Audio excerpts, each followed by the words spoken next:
the oath, Senator? I am. I, Barack Hussein Obama, do solemnly swear I, Barack Hussein Obama, do solemnly swear that I will execute the office of President to the United States faithfully, that I will execute the office of President of the United States, President of the United States faithfully, and will, to the best of my ability, preserve, protect, and defend the Constitution of the United States. preserve, protect, and defend the Constitution of the United States. So help you God. So help me God. Congratulations, Mr. President.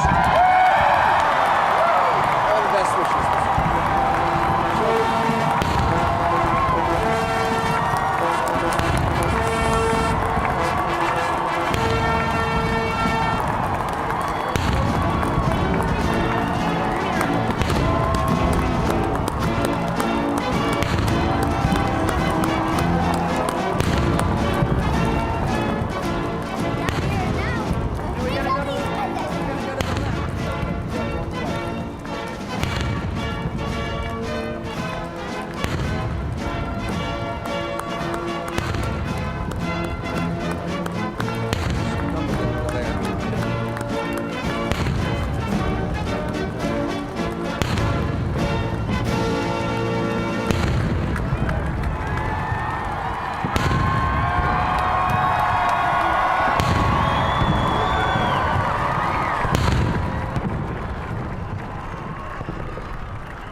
It is my great personal honor to present the 44th President of these United States, Barack Obama.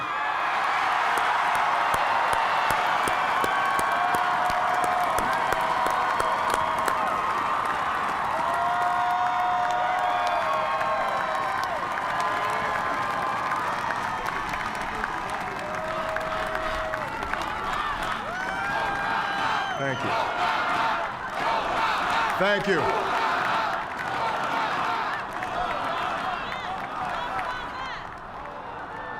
My fellow citizens, I stand here today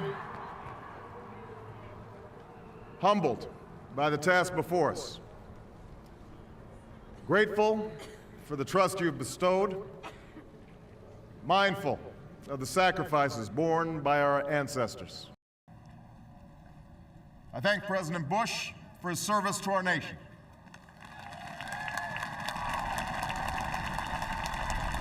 As well as the generosity and cooperation he has shown throughout this transition. 44 Americans have now taken the presidential oath.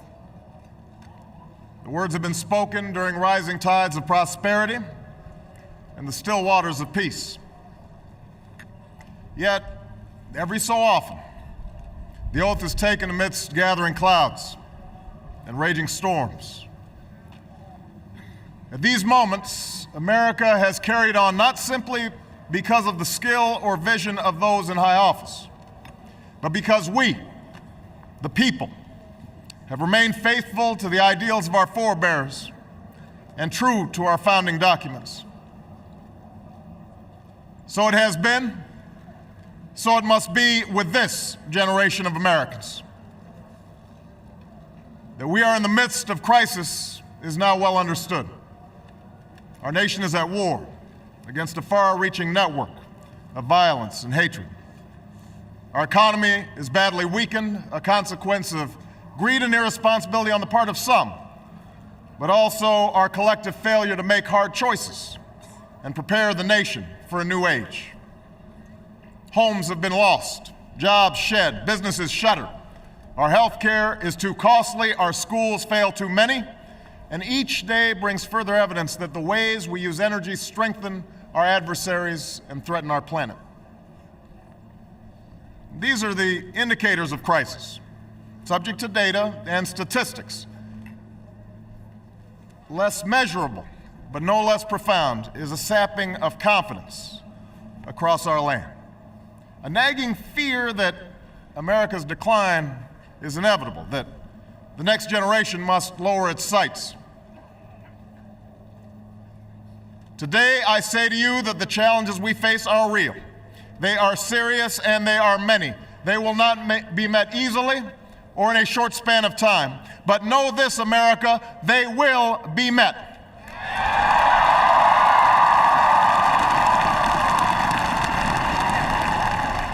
On this day, we gather because we have chosen hope over fear, unity of purpose over conflict and discord.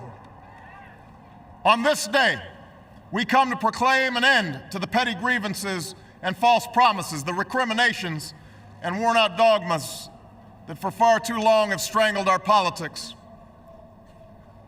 We remain a young nation, but in the words of Scripture, the time has come to set aside childish things.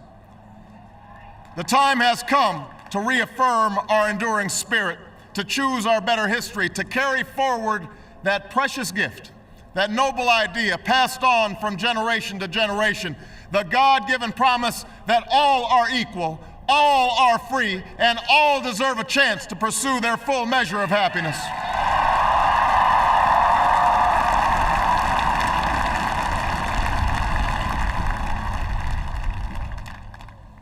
In reaffirming the greatness of our nation, we understand that greatness is never a given. It must be earned. Our journey has never been one of shortcuts or settling for less. It has not been the path for the faint-hearted, for those who prefer leisure over work or seek only the pleasures of riches and fame. Rather, it has been the risk-takers, the doers, the makers of things, some celebrated, but more often men and women obscure in their labor, who have carried us up the long, rugged path towards prosperity and freedom.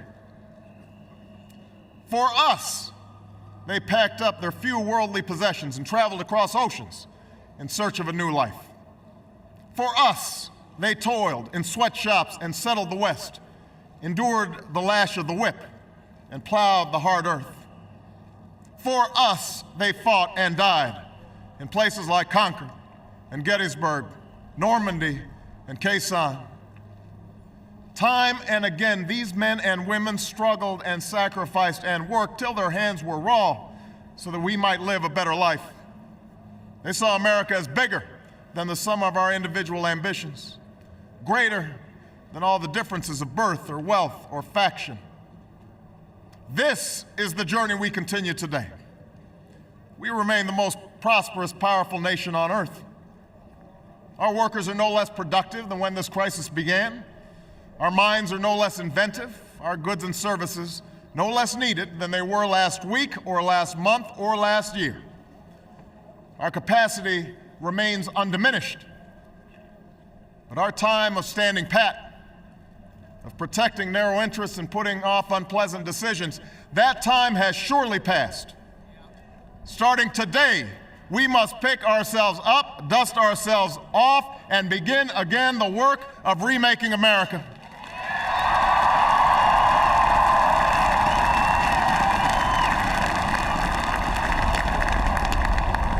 For everywhere we look, there is work to be done.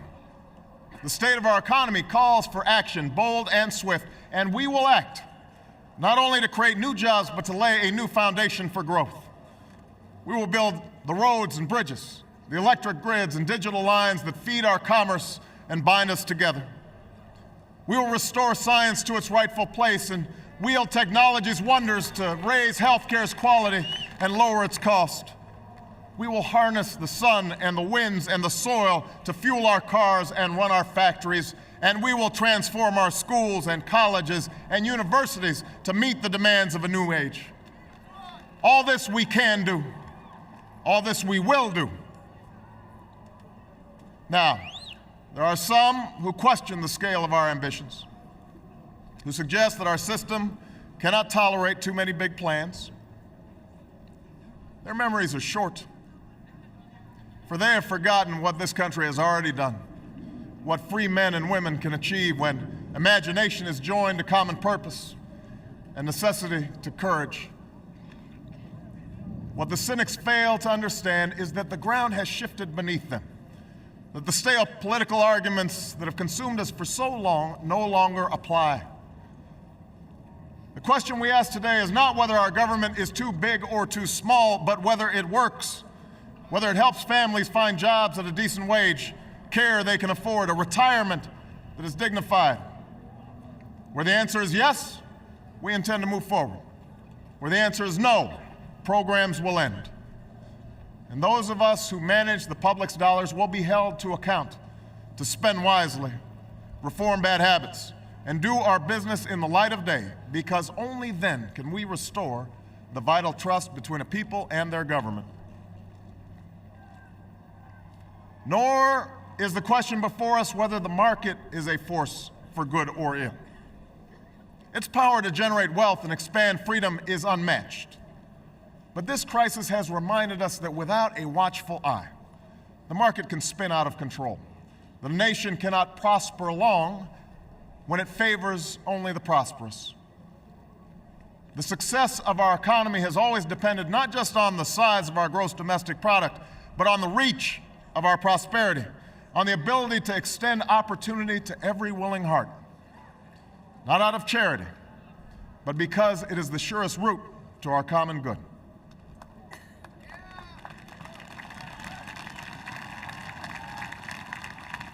As for our common defense, we reject as false the choice between our safety and our ideals. Our founding fathers, faced with perils that we can scarcely imagine, drafted a charter to assure the rule of law and the rights of man, a charter expanded by the blood of generations. Those ideals still light the world, and we will not give them up for expedience' sake. And so, to all the other peoples and governments who are watching today, from the grandest capitals to the small village where my father was born, know that America is a friend of each nation and every man, woman, and child who seeks a future of peace and dignity, and we are ready to lead once more.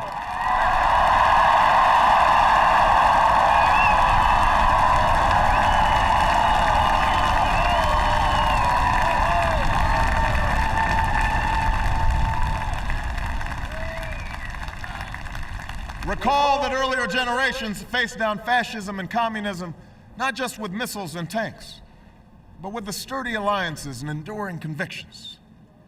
They understood that our power alone cannot protect us, nor does it entitle us to do as we please. Instead, they knew that our power grows through its prudent use. Our security emanates from the justness of our cause, the force of our example, the tempering qualities of humility and restraint. We are the keepers of this legacy. Guided by these principles once more, we can meet those new threats that demand even greater effort, even greater cooperation and understanding between nations. We will begin to responsibly leave Iraq to its people and forge a hard-earned peace in Afghanistan. With old friends and former foes, we will work tirelessly to lessen the nuclear threat and roll back the specter of a warming planet. We will not apologize for our way of life, nor will we waver in its defense. And for those who seek to advance their aims by inducing terror and slaughtering innocents, we say to you now that our spirit is stronger and cannot be broken. You cannot outlast us, and we will defeat you.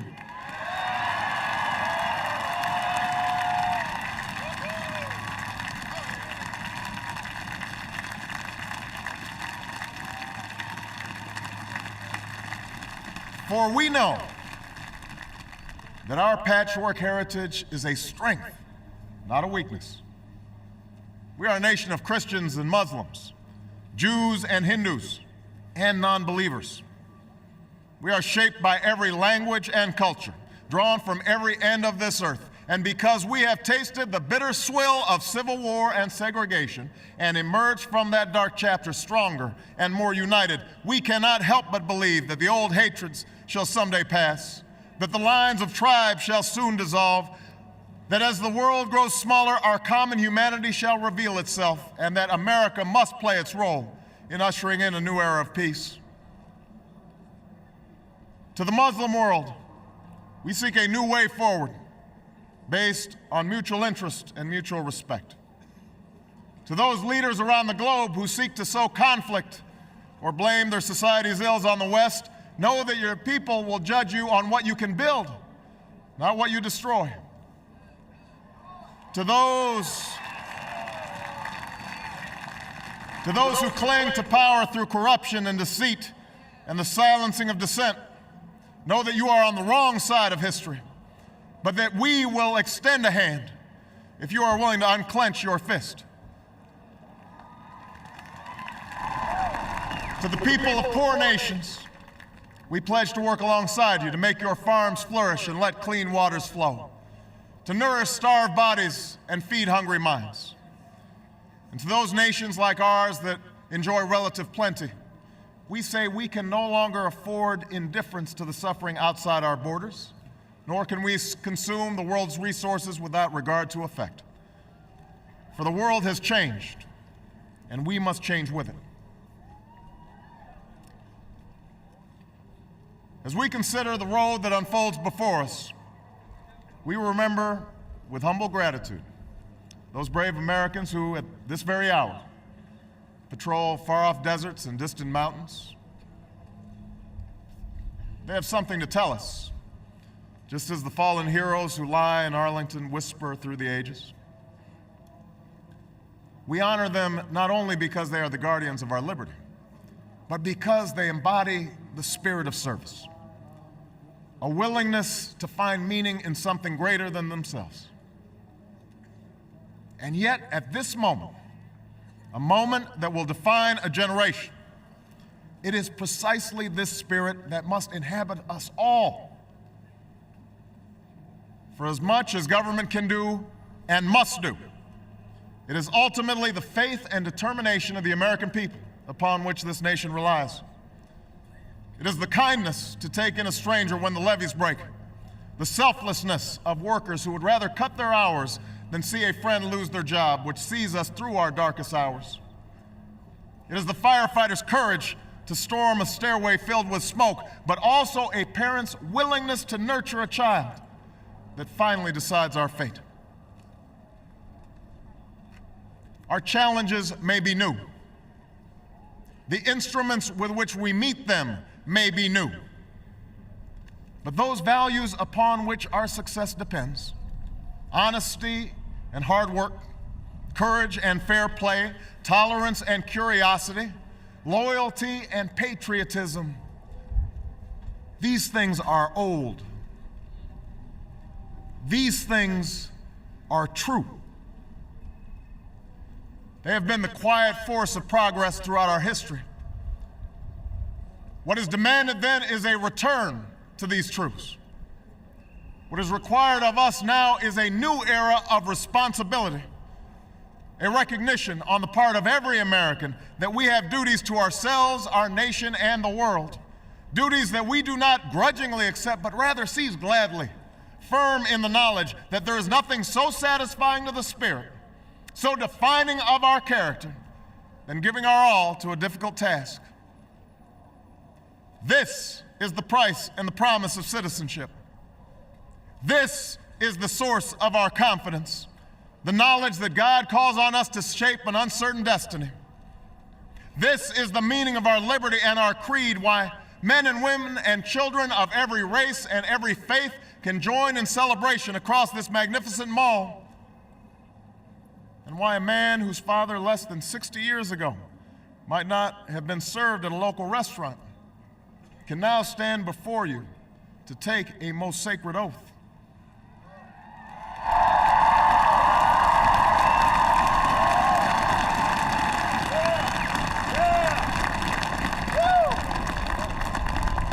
So let us mark this day with remembrance of who we are and how far we have traveled. In the year of America's birth, in the coldest of months, a small band of patriots huddled by dying campfires on the shores of an icy river. The capital was abandoned. The enemy was advancing. The snow was stained with blood.